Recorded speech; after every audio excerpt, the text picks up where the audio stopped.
Assalamualaikum warahmatullahi wabarakatuh. Pada kesempatan kali ini, Ibu akan menjelaskan materi SBDP kelas 6 tentang teknik membuat patung, bentuk patung, dan juga fungsi patung. Nah, teknik-teknik membuat patung itu sebenarnya ada 4 ya. Pembuatan patung itu sendiri disesuaikan dengan bahan yang digunakan. Setiap bahan memiliki teknik pembuatan yang berbeda-beda. Ada 4 teknik, yaitu yang pertama membutsir, memahat, mencetak, dan konstruksi. Yang pertama kita bahas tentang teknik membutsir. Teknik membutsir ini digunakan pada saat membuat patung dari bahan yang lunak seperti plastisin dan tanah liat. Teknik ini dilakukan dengan menambahkan atau mengurangi dan menekan bahan sehingga menghasilkan bentuk yang diinginkan. Nah, contohnya nih ya, bisa menggunakan meja putar ataupun langsung dengan tangan. Ada beberapa alat yang digunakan untuk membutsir biasanya, seperti pada gambar berikut ini ya. Ini namanya butsir atau sudip.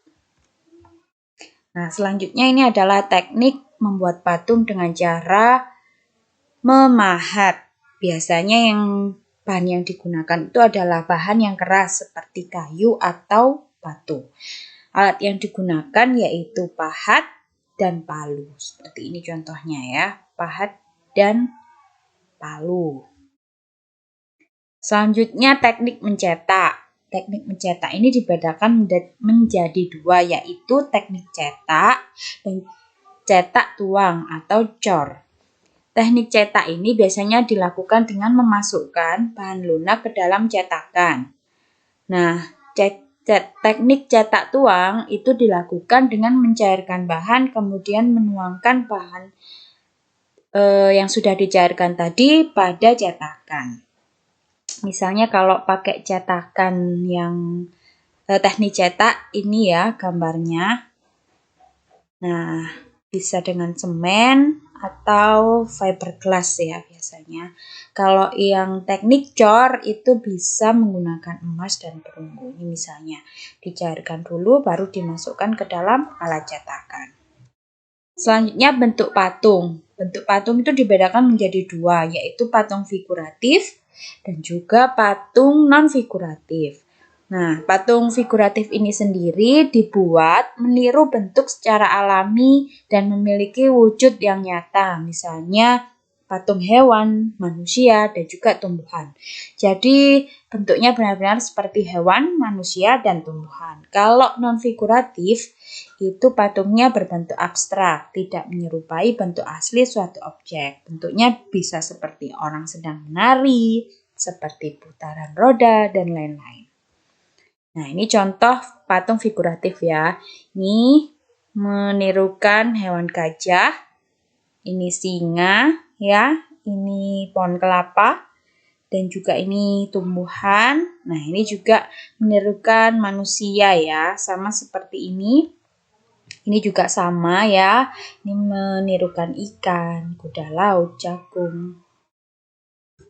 Nah, ini contoh patung non-figuratif, bentuknya abstrak ya, jadi tidak menyerupai bentuk aslinya. Misalnya ini ya, setiap orang boleh menafsirkan ini seperti apa ya. Misalnya ini seperti orang yang sedang melamun atau tapi ada juga orang lain yang menafsirkan ini bukan seperti orang, tapi ini seperti binatang atau apa. Nah, itu sesuai masing-masing orang. Boleh menafsirkan patung non-figuratif itu seperti patung apa bentuknya ya. Selanjutnya fungsi patung. Fungsi patung itu ada sebagai fungsinya sebagai religi atau keagamaan. Nah, itu sebagai sarana ibadah. Contohnya patung Buddha di Borobudur, patung Dewi Guan Im, Garuda Wisnu Kencana. Ya, selanjutnya ada monumen. Fungsinya tujuannya untuk mengenang sejarah atau jasa seseorang. Misalnya Monas di Jakarta, Monumen Jogja di Monumen Pancasila Sakti di Jakarta. Selanjutnya fungsinya untuk arsitektur yaitu menopang konstruksi bangunan, misalnya Gedung Sate di Bandung atau Lawang Sewu di Semarang. Fungsi selanjutnya yaitu dekorasi. Fungsinya untuk menghias suatu tempat bangunan. Contohnya patung hewan ya atau patung ikan di area kolam renang misalnya. Selanjutnya fungsinya untuk kerajinan. Nah, ini diproduksi untuk diperjualbelikan. Misalnya guci, vas, celengan, dan ayam. Patung seni untuk dinikmati keindahannya. Contohnya ya patung di suatu pameran seni. Seperti itu. Demikian, terima kasih. Semoga bermanfaat.